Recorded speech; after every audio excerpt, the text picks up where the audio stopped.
Les invito a abrir su Biblia, por favor, en el libro del Apocalipsis, capítulo número 3, versículo número 20.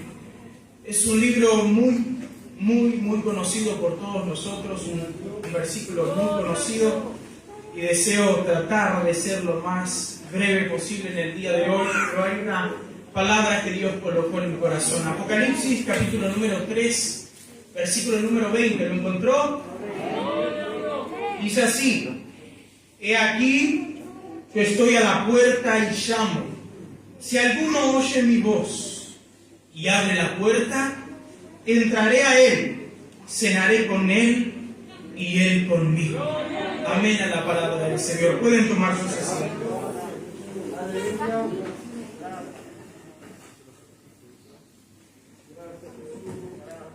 Queridos hermanos, deseo compartir la palabra del Señor en el día de hoy. Tiene por título Iglesia Final.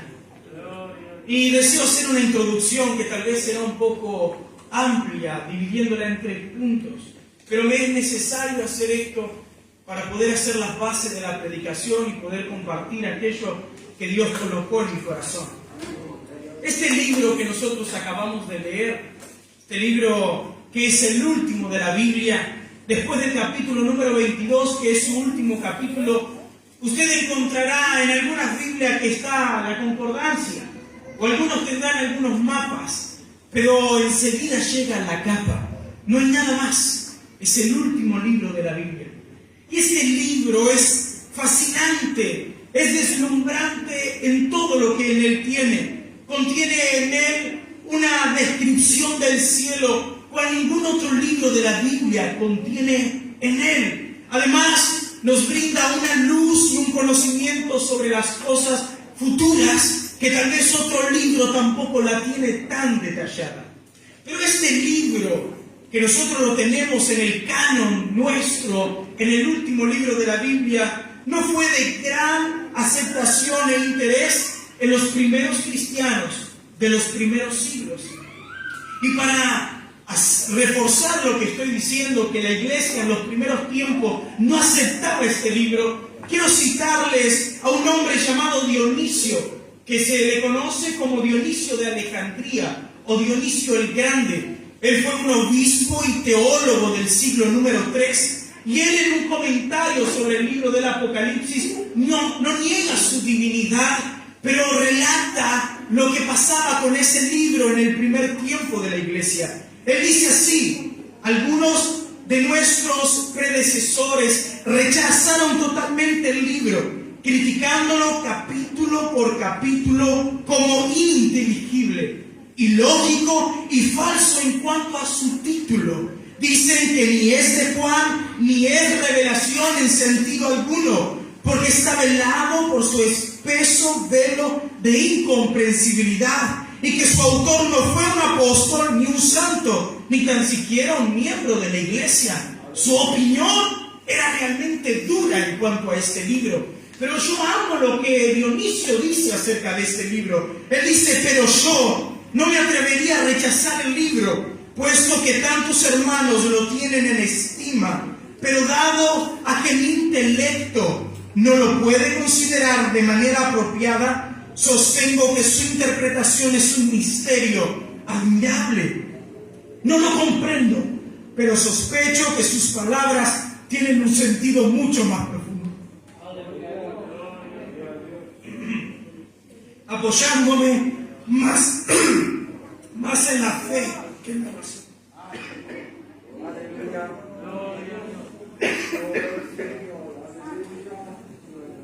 Apoyándome más en la fe que en la razón, he llegado a la conclusión de que son demasiadas altas para mi inteligencia. No rechazo lo que no he llegado a comprender, pero me siento más bien perplejo por haber fallado en entenderlo. Él tenía una humildad tan grande que aceptó que este libro no lo podía comprender, aunque era un teólogo de su tiempo. Pero hoy, en el tiempo en el que nosotros estamos viviendo, este libro, hay mucha luz y mucho conocimiento sobre sus cosas. Por eso es que un joven predicador de 23 años puede pararse delante de la grey del Señor y predicar acerca de el Apocalipsis solamente es porque hay luz y conocimiento sobre estas cosas. Si no, no podría predicar. Ahora, una de las razones de esto es lo que pasó con Daniel en el capítulo número 12 de su libro. Después de que él vio todas las cosas del fin, dice que él se turbó dentro de sí y dijo así: yo oí, mas no entendí. Él no entendió aquello que había oído, aunque lo redactó. No comprendía las cosas que sucederían en el fin. Y el ángel le dijo en el versículo número 9: anda, Daniel, pues estas palabras están cerradas y selladas para el tiempo del fin. Así como el libro de Daniel, sus últimos capítulos estaban cerrados y sellados para el tiempo del fin, lo mismo este libro de Apocalipsis, que se ha comprendido mucho en estos últimos siglos. También por eso la luz del sol brilla con más intensidad a medida que el día va avanzando. Por eso, queridos hermanos, este libro, como así también todos los misterios de la gracia, como todas las doctrinas de la gracia, deben predicarse. La palabra del Señor en Daniel capítulo número 12 dice: los entendidos resplandecerán. Ahora sería muy fácil y también muy absurdo de mi parte que yo les diga esto y les exhortes a que ustedes entiendan y me baje de este lugar y no les hable en cuanto a las cosas del fin. Porque ese mismo versículo número 3 dice que los que enseñan justicia a la multitud, ellos resplandecerán como la estrella del firmamento. Por eso el apóstol Pablo en los Romanos capítulo 10 y versículo número 14 dice: ¿cómo oirán sin haber quien les predique? Se debe predicar la palabra del Señor. Muchos de ustedes jamás podrán ir al seminario, o muchos de ustedes jamás comprarán un libro sobre las doctrinas de la Biblia y sobre cosas relacionadas a esta. Por eso esto debe predicarse en el culto. La Biblia dice en Oseas capítulo 4 y versículo 6: mi pueblo pereció por falta de conocimiento. Ahora esto no debe entenderse como que no había conocimiento, porque ellos tenían la ley, ellos tenían los salmos, ellos tenían la palabra, tenían la Biblia, el Antiguo Testamento, sino que esto debe entenderse como que no había quien enseñe conocimiento de Dios al pueblo. Por eso el mismo versículo 6 de Oseas capítulo 4 dice: ustedes sacerdotes olvidaron mi ley, yo me olvidaré de vuestros hijos. El segundo punto de esta introducción, quiero hacer un breve análisis sobre este libro. Hermanos, la Biblia entera, completa, debe entenderse como Dios hablándole a la iglesia. Desde el principio de Génesis hasta todo el Nuevo Testamento, Dios habla a la iglesia. Cuando nosotros vemos a Dios hablándole al pueblo de Israel, exhortándole, es Dios hablándole a la iglesia de Dios. En las cartas nosotros encontramos cómo la iglesia debe caminar en este mundo cruel y lleno de pecado. Charles Spurgeon decía una frase muy buena. Él decía: la Biblia no es la luz del mundo, ella es la luz de la iglesia, pero la iglesia es la luz del mundo. Porque nosotros que tenemos al Espíritu de Dios podemos entender la palabra de Dios, el mundo no. Y nosotros que apropiamos y vivimos de la palabra somos la luz del mundo que mira y ve la Biblia abierta dentro de nosotros. Pero ahora el libro del Apocalipsis contiene en él un mensaje directo y enteramente al mundo. Se puede dividir el libro del Apocalipsis en que en el capítulo número 1 hay una visión del Hijo del Hombre.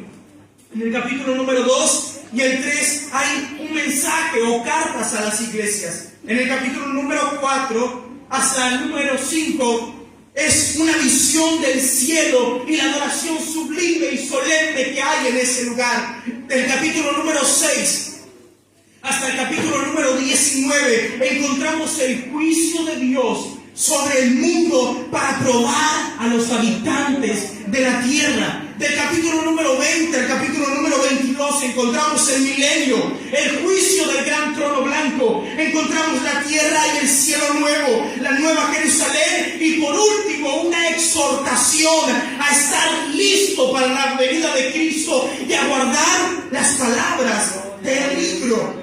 Del capítulo número 6 al 12 encontramos una descripción paso a paso, una narración bien detallada de aquello que pasará en la gran tribulación. El ángel le dijo a Daniel en el capítulo 12, versículo 1, y Jesús lo repitió en San Mateo capítulo 24, que ese tiempo será un tiempo de angustia cual nunca fue desde que hubo gente hasta entonces. Ahora la pregunta es, ¿la iglesia pasará o no pasará la gran tribulación? De este debate y de esta lucha surgen tres posturas. Está la postura post-tribulacionismo, el mesotribulacionismo y el pretribulacionismo. La primera enseña que la iglesia pasará la gran tribulación y será tomada en ese momento cuando finalice. El mesotribulacionismo enseña que la iglesia será tomada a la mitad de la gran tribulación, y el pretribulacionismo enseña que la iglesia será tomada antes que comience la gran tribulación. Ahora nosotros como cristianos creemos que la iglesia no pasará la gran tribulación. Esa es nuestra postura, de que la iglesia será tomada antes de la gran tribulación, antes de que pase esto que está escrito en el libro del Apocalipsis. Pero hermanos, esta postura de que la iglesia será tomada antes de la gran tribulación, porque las tres posturas creen en el arrebatamiento, pero están en desacuerdo cuándo sucederá. Ahora, la pregunta, el tema es que esta postura que nosotros tenemos no fue la postura histórica más grande. En el 1800, un hombre leyendo la Biblia fue iluminado, porque estas cosas serían abiertas en el tiempo del fin, y entendió que la venida de Cristo está dividida en dos partes: en el arrebatamiento y después la venida de Cristo en gloria. Después una Biblia de estudio hizo muy popular esta postura, y nosotros hoy la tenemos y la defendemos. Pero no solamente la defendemos, estamos seguros que es la verdad. Pero hermanos, la Biblia no, o el Evangelio no es lo que tú crees. Porque el Evangelio no significa yo siento, yo creo, Dios me habló, algo me dice, sino que el Evangelio está escrito en la palabra del Señor. Y hay mucha ignorancia en cuanto a esto en la iglesia del Señor. Y yo solamente no quiero enseñar sobre esto, pero quiero hablarles, porque quiero predicar sobre esto, de que nosotros no pasaremos la gran tribulación por algunas cosas que están escritas en la Biblia. Primero, porque nosotros no fuimos llamados a esperar la manifestación del anticristo, de aquel inicuo, el hombre de pecado, el hijo de perdición. La Biblia dice en Hechos capítulo número 1, versículo número 11, que los discípulos estaban mirando al cielo cuando Jesús había sido tomado. Y dice que dos varones vestidos de blanco, seguramente dos ángeles, se acercan y les dice: varones hermanos, ¿por qué estáis mirando al cielo? Este mismo Jesús que ha sido tomado de vosotros al cielo, así vendrá como lo habéis visto ir al cielo. La promesa es esperar la venida de Cristo, no la manifestación del anticristo. Él tal vez ya está en el mundo, pero yo no lo voy a ver gobernar, porque yo estaré con Cristo allá arriba. Ahora, en segundo lugar, hay una promesa de Jesús en San Juan capítulo número 14, y con esto es suficiente para argumentar. Jesús empieza diciendo: ¿creéis en Dios?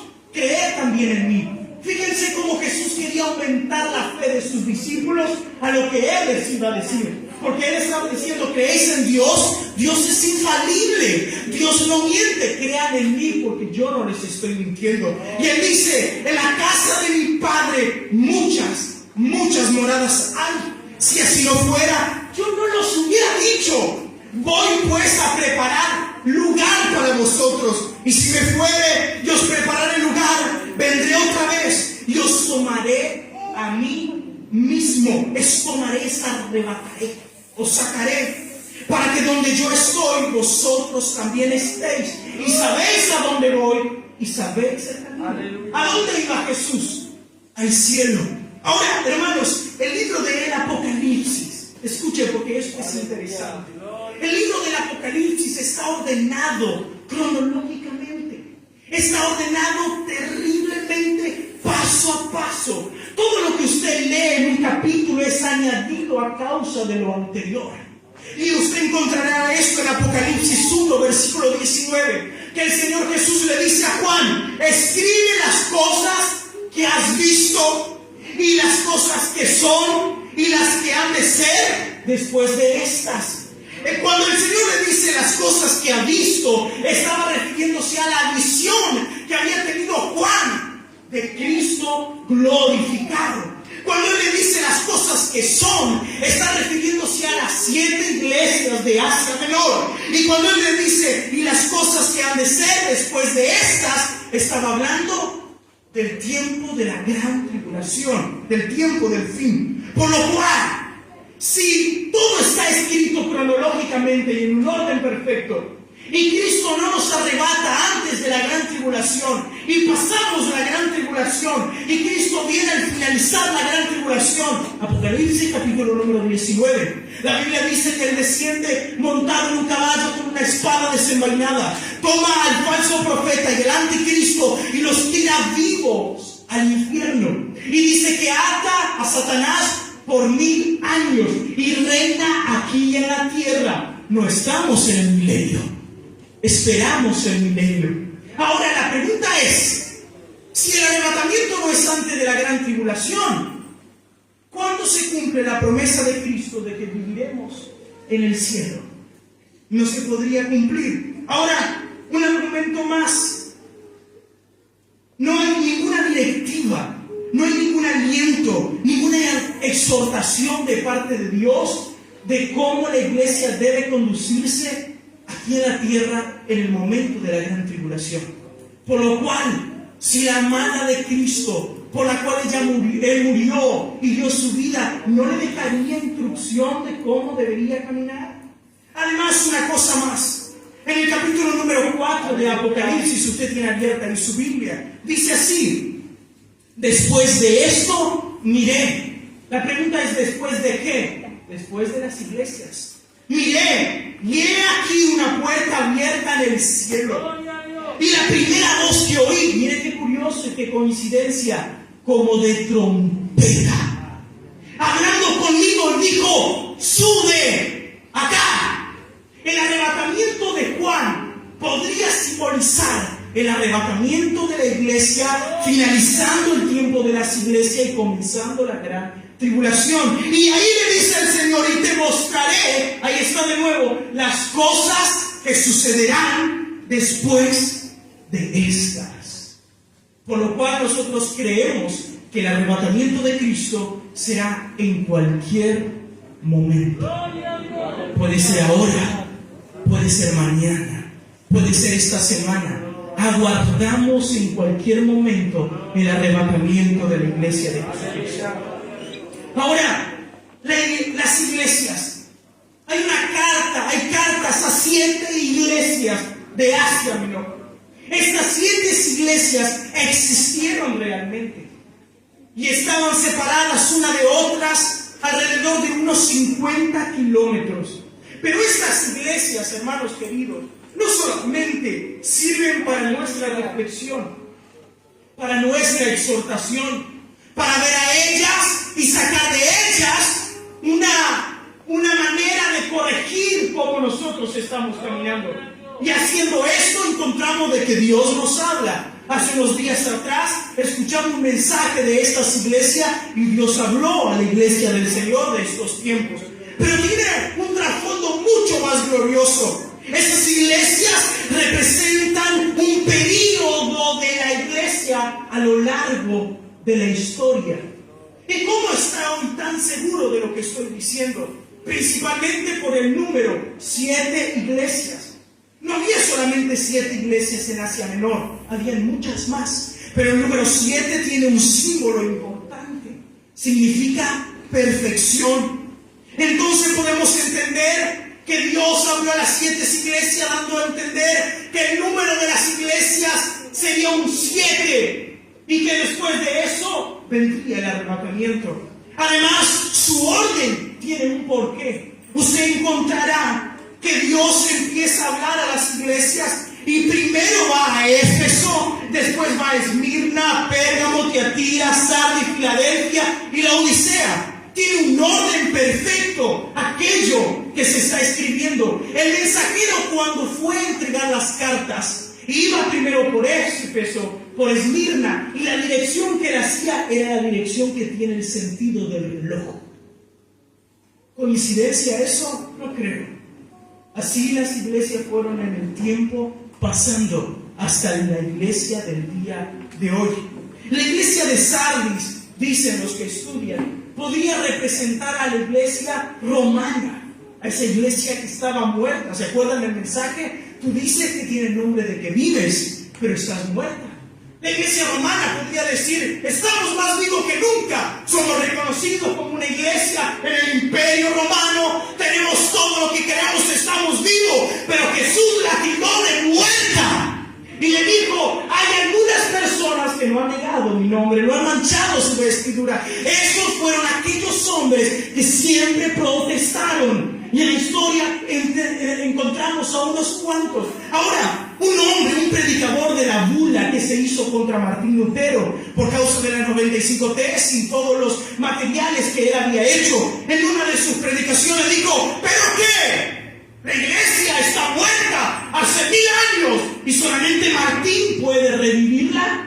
Este hombre no se estaba dando cuenta que lo que decía era cierto. La iglesia romana estaba muerta hacía más de 1000 años, pero no era Martín, era Dios quien estaba dando vida a esta iglesia muerta. La iglesia de Filadelfia vendría a representar la iglesia de la Reforma, esta iglesia pasada. Y como sabemos, en la iglesia de Filadelfia solamente hay un mensaje de elogio. Era una iglesia débil porque estaba hecha de hombres, pero era una iglesia fiel, enamorada de la palabra de Dios. Por lo cual nunca se ha visto hombres tan enamorados de la Biblia como hace tiempo atrás. Protestantes, gente que se reformó y predicaba solamente la palabra de Dios. Pero la Odisea representa a esta iglesia final, esta iglesia de los últimos tiempos, la iglesia del día de hoy. Ahora, un razonamiento. Si el tiempo en el que nosotros estamos viviendo representa a la iglesia de la Odisea y la iglesia pasada, que los mayores que están en este lugar, y yo les preguntaría: hermanos, ¿cómo era la iglesia hace 50 años atrás? Usted diría: oh, eso eran predicaciones, eso eran cultos.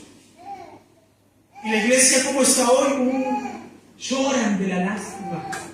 Pero ahora, si la iglesia de la Odisea representa a esta iglesia moderna apóstata, donde es peor que todas las iglesias, y Filadelfia, la iglesia pasada, alabada por el Señor, no es absurdo que esta última, la Odisea, cuestione el estilo de predicación de la iglesia pasada, las canciones de la iglesia pasada, los himnos de la iglesia pasada, la liturgia de la iglesia pasada, como infructuosos para nuestros tiempos.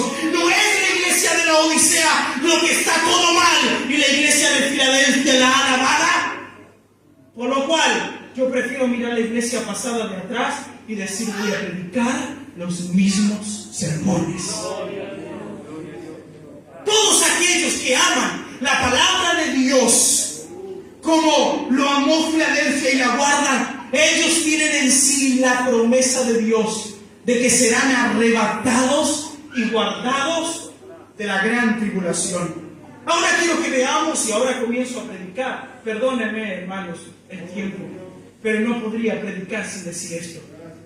La Odisea, la iglesia final. Ninguna de las iglesias es tan parecida y es exactamente hermana como la iglesia de la Odisea y esta iglesia moderna del siglo XXI, nuestra iglesia. Un hombre llamado John Stott, en su libro Lo que Cristo piensa de la iglesia, dijo así: tal vez ninguna de las 7 cartas sea más apropiada para la iglesia del siglo XXI que esta. Describe vívidamente la religión respetable, sentimental, nominal, superficial, que está tan extendida entre nosotros en la actualidad. Nuestro cristianismo está debilucho y anémico. Parece que hemos tomado un baño tibio de religión. Tal descripción de la iglesia de la Odisea es un vivo espejo de la iglesia de nuestros días.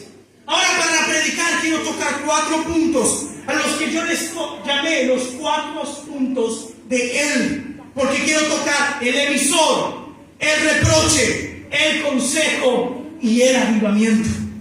En el emisor nosotros encontramos en la palabra del Señor, en el capítulo número 3, que Cristo se presenta a esta iglesia así. Acompáñenme, por favor.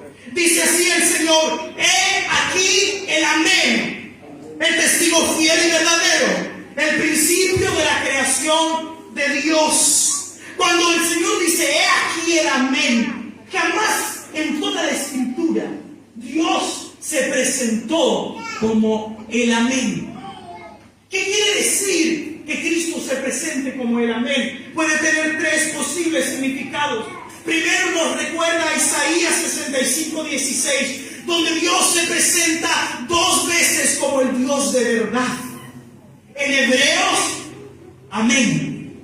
El amén es una translación de la palabra hebrea que significa verdad. Por lo cual, cuando él decía he aquí el amén, él estaba diciendo he aquí la verdad.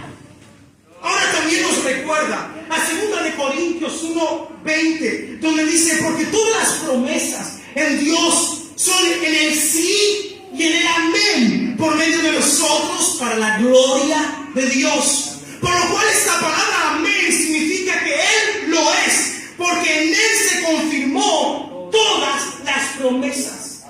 Él es el amén de la promesa. La promesa que se había hecho para el mundo, Él es el amén. Él es el cumplimiento. ¿Quieres ver si Dios cumple sus promesas? Mira la cruz. Mira a Cristo. Él es el amén. Ahora también el amén en nuestro vocabulario marca el final de algo. El amén marca el final de una carta, el final de una oración, el final de un culto.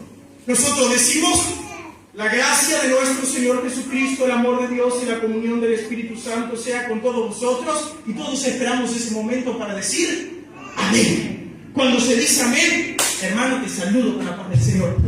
Sin el amén no hay final. Por lo cual, que Cristo se haya presentado como el amén podría simbolizar que en los días de esta iglesia Él marca el fin. Ahora, Él se representa como el testigo fiel y verdadero. Eso reafirma el primer argumento de el amén. Él es la verdad. Pero cuando Él estaba diciendo que Él era el testigo fiel y verdadero, Él estaba diciendo: puedes tener por seguro que todo lo que se está por decir o lo que estoy por decir se va a cumplir. Por lo tanto, Él es absolutamente confiable, perfectamente exacto, y su testimonio es siempre fidedigno. Cuando Él dice el principio de la creación, presten atención en esto porque es importante para la predicación.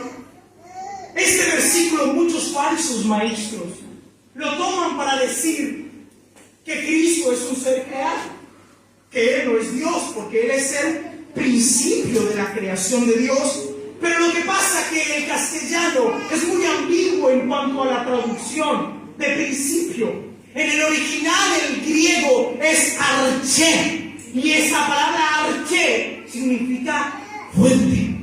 Por lo cual, Él es la fuente de la creación de Dios. Pablo les escribe a los colosenses y le dice que Él es la imagen del Dios invisible, el primogénito de toda la creación, porque en Él fue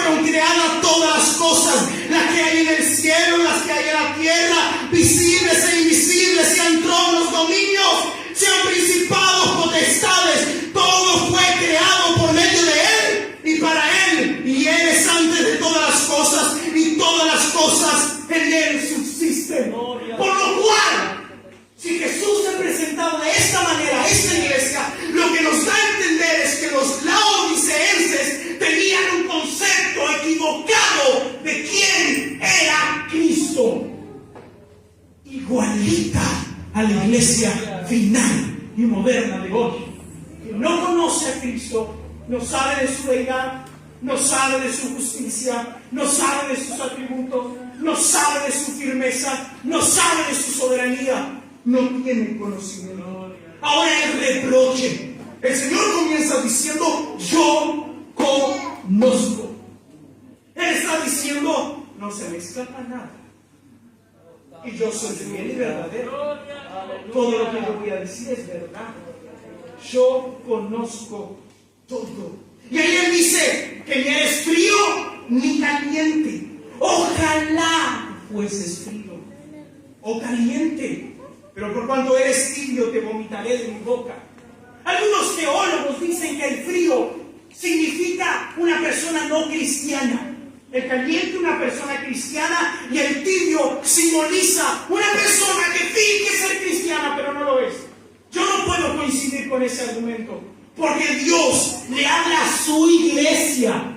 Toda casa que no sean templo de Dios, que no fueron regenerados por medio del Espíritu Santo, no son iglesia, son sectas. Para ser iglesia, el que Cristo la llama iglesia, debió haber sido alguna vez salvo.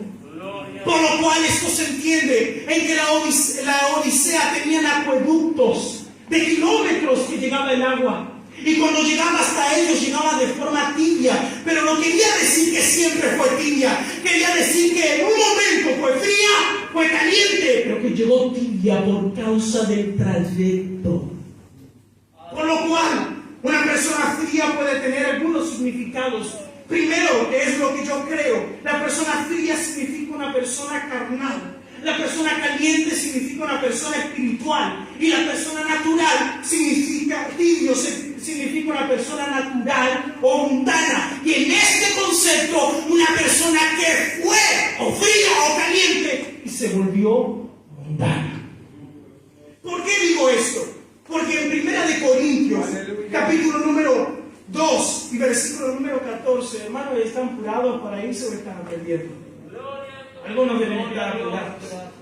Dice así la palabra del Señor: pero el hombre natural no percibe las cosas que son del Espíritu de Dios, natural, mundano, porque para él son locuras y no las puede entender, porque se han de discernir espiritualmente. En cambio, el espiritual, segunda persona, espiritual, juzga todas las cosas, pero él no es juzgada por ninguna. 3, versículo 1. De manera que yo, hermanos, no puedo hablarlos como espirituales, sino como a carnales. Tercera persona, como a niños en Cristo Jesús. Una persona carnal es una persona salva, pero es una persona niña en Cristo Jesús, que debe beber leche y no puede comer alimentos sólidos.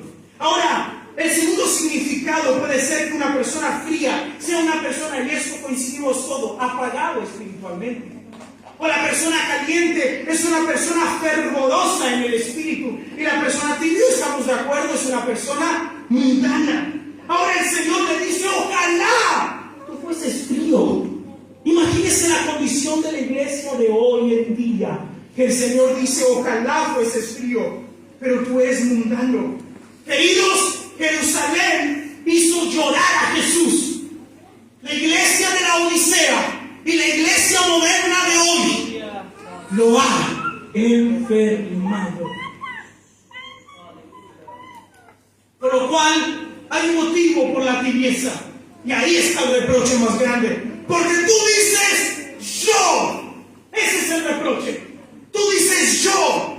En el tiempo que estamos viviendo, y ahora quiero hablar a este tiempo, estamos viviendo en un tiempo asqueroso, con un evangelio asqueroso del yo, donde todo se trata del hombre, todo es para el hombre y todo es para beneficio del hombre. La predicación y las canciones se rodan en la meta de los hombres, en los conflictos de los hombres, en las frustraciones de los hombres, en los anhelos de los hombres, los sueños de los hombres, la prosperidad de los hombres. Pero yo pregunto, hermanos queridos, ¿qué hay de la soberanía de Dios? Del plan de Dios, de la voluntad perfecta de Dios, de la firmeza de Dios. ¿Qué hay?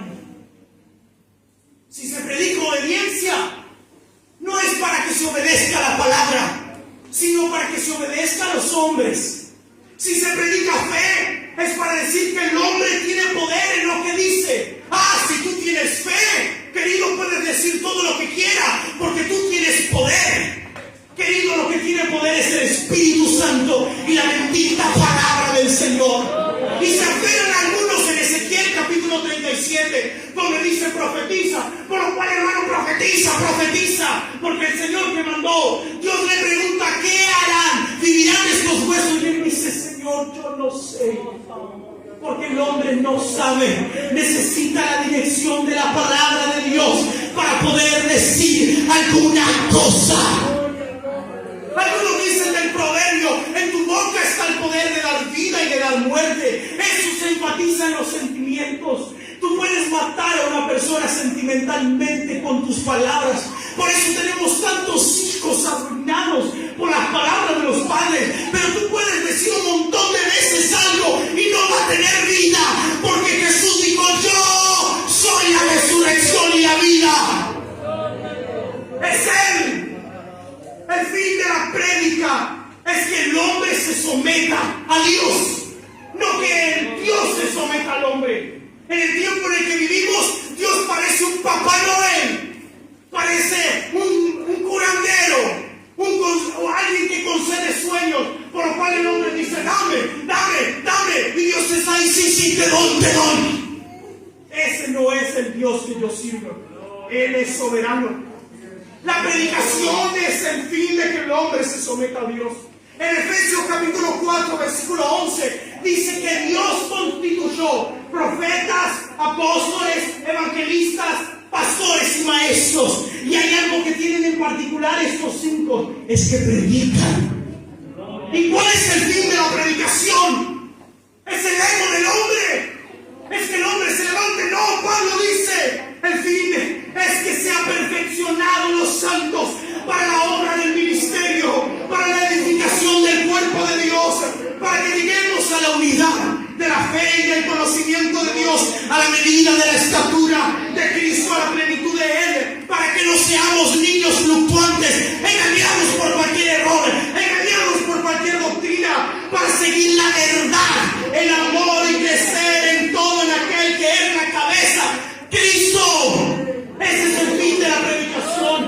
Pablo le escribe a Timoteo capítulo 3 y versículo 16 de la segunda carta y le dice, toda la escritura es inspirada, soplo creativo de Dios y es útil para enseñar, redarguir, corregir e instruir en justicia. ¿Sabe lo que está queriendo decir? Toda la Biblia debe predicarse.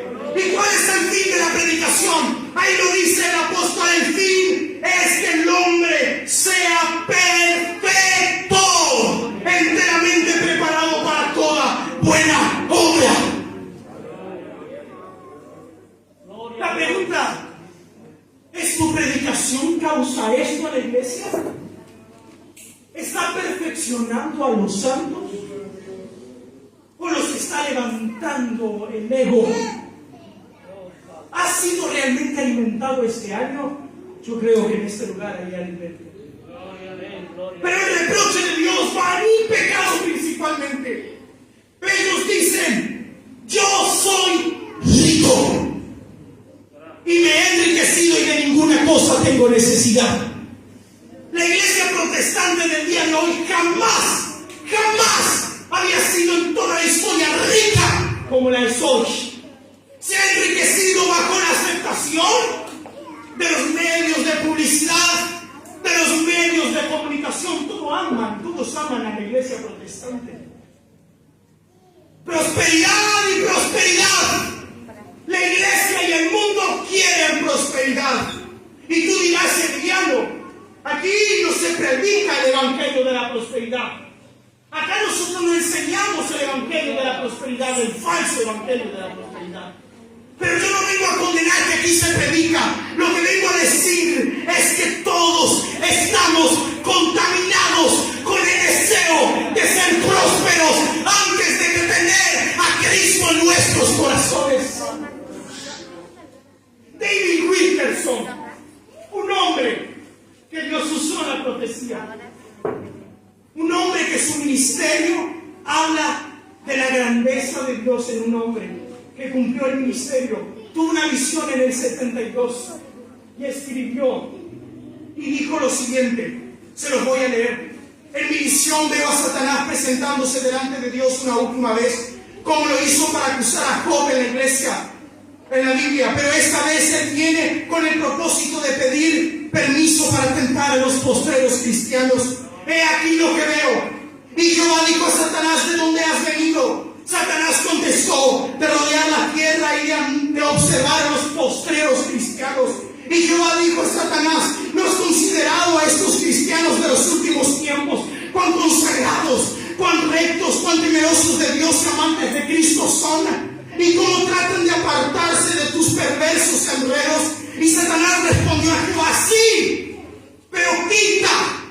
Nada más el vallado con que los has rodeado. Job no renegaba de ti en su pobreza, pero solamente multiplícale los bienes de todos los postreros cristianos y bendíceles mucho más allá de todo lo que tuvo Job jamás. Y luego mira lo que ocurre. Haz a todos estos postreros cristianos opulentos como Job. Construyes elegantes casas, dales automóviles finos, todo el dinero y todos los artefactos que necesita, abrumados con equipos de acampar, lanchas, viajes por el mundo, ropa fina, comida exótica, tenencia de tierra y cuentas de ahorro. Observa lo que les ocurre a los cristianos de los últimos tiempos, cuando les llegue a repletar, a enriquecer, cuando vean incrementados sus bienes y digan, no tengo necesidad. Abandonarán a Dios y se volverán autosuficientes. En mi visión veo a Satanás atrás riéndose y diciendo alegremente, mira a todos los cristianos que se vuelven locos por el dinero, todos los que amontonan dinero, comprando todos los muebles, adquiriendo carros más grandes, comprando 2 o 3 de ellos, comprando, plantando, vendiendo, casándose y divorciándose. Eso arruinó a la generación de Lot y te arruinará a ti también. Fíjate como todos estos cristianos que reciben buenos sueldos, que viven una vida cómoda, que acostumbran a comer bien, que se vuelven perezosos, tibios y llegan a ser presa fácil. Oh Dios, ora Satanás, dales prosperidad. Y tú me dirás, Santiago, yo no soy próspero, yo no tengo prosperidad. Pero querido, el tema es que en tu corazón, en nuestro corazón, está el deseo más de ser próspero que tener a Cristo en nuestro hogar. Tú puedes venir en este lugar y no sentir la presencia de Dios, pero vuelves a tu casa y estás preocupado si tienes dinero en tu billetera. Puedes venir en este lugar y estar en enemistad con Dios, pero que no te falte tu auto. Puedes venir en este lugar y estar peleado con algún otro hermano, pero que no te falte tu trabajo. Estamos enamorados de la prosperidad. En la gracia común, Dios enseña que el hombre tiene la capacidad, esto se conoce en teología, de ser próspero. Porque el sol sale para buenos y malos. Todos pueden ser prósperos, pero la gracia eficaz, la gracia de la cruz, dice, Jesús dijo, no os preocupéis por lo que habéis de comer o vestir, porque el Padre que está en los cielos sabe de estas vuestras necesidades, pero buscad el reino de Dios y su justicia, y todo será añadido. ¿Qué será añadido? El alimento y el vestido. Y Pablo dice, con comida, con sustento y abrigo estoy conforme. Y Dios le dice, tú te crees rico, pero eres un desventurado, miserable, pobre, ciego y desnudo. Estoy enfermo de ti y te quiero vomitar. En el consejo, en el versículo número 18, la palabra del Señor dice así: por tanto, yo te aconsejo que de mí compres oro refinado en fuego, para que seas rico y vestidura blanca para vestirte, y que no se descubra la vergüenza de tus desnudez, y unta tus ojos con colillo para que veas. Queridos, cuando el Señor les estaba diciendo esto, aleluya, oro refinado en fuego, vestiduras blancas y colillo para que vean, estaba hablando de la triple riqueza y orgullo de los laodicenses. Su su industria en lana negra y los colillos, y el colillo, la producción de colillo. Queridos, Dios estaba diciendo que daría oro espiritual, vestidura espiritual y vista espiritual. Eso es lo que significa. Ahora Dios dice: compra de mí. ¿Cómo el hombre podrá comprar de Dios esto? ¿Cómo podrá comprar oro refinado? ¿Cómo podrá comprar verdadera riqueza? ¿Cómo podrá comprar colillo? Gracias, hermano. ¿Cómo podrá? El oro significa la fe. Primera de Pedro 1:7. Fe mucho más preciosa que el oro. Santiago 2:5. Para que seas rico con fe y herederos del reino. Ahora, vestidura blanca simboliza las obras de justicia que acompañan la verdadera fe. Colillo, verdadera vista, conocimiento y percepción de quién es Cristo. Esta gente no sabía de quién era Cristo. Esto se cumple, es una promesa. Hermano, lo voy a resumir. Isaías 55:1 dice: venid todos los sedientos y comprad agua. Comprad sin dinero, venid y comprad vino y leche. El Señor, nadie puede venir a comprar de Dios esto, a menos que lo haga por medio de la gracia. Venid a comprar de Dios sin dinero, a través de la gracia. Pero Dios le dice: compra. Y esto es que tú le entregues lo que tiene. El Señor te está diciendo: ven a comprar de mí. Dame tu desventura, dame tu miseria, dame tu ceguera y dame tu desnudez. Y yo te daré verdadera fe, verdadero vestido, y te daré verdadera vista espiritual. Hoy debemos venir a este lugar a entregarle a Dios nuestra condición miserable. Póngase de pie, hermano.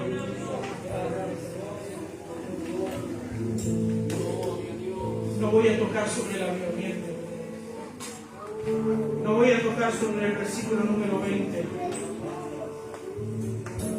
Pero la iglesia que estamos tibios y mundanos. Y debemos convertirnos de nuestros pecados.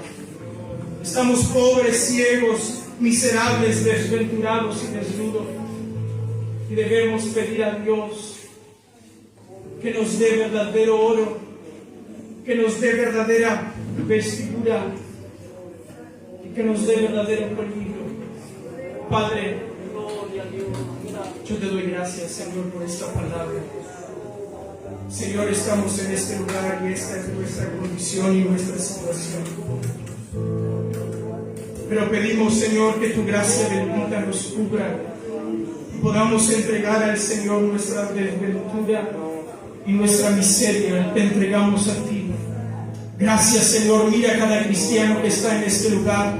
Clamo, Señor, para que podamos salir de este lugar verdaderamente siendo ricos, teniendo, Dios mío, vestidura con obras de justicia que produce tu Espíritu.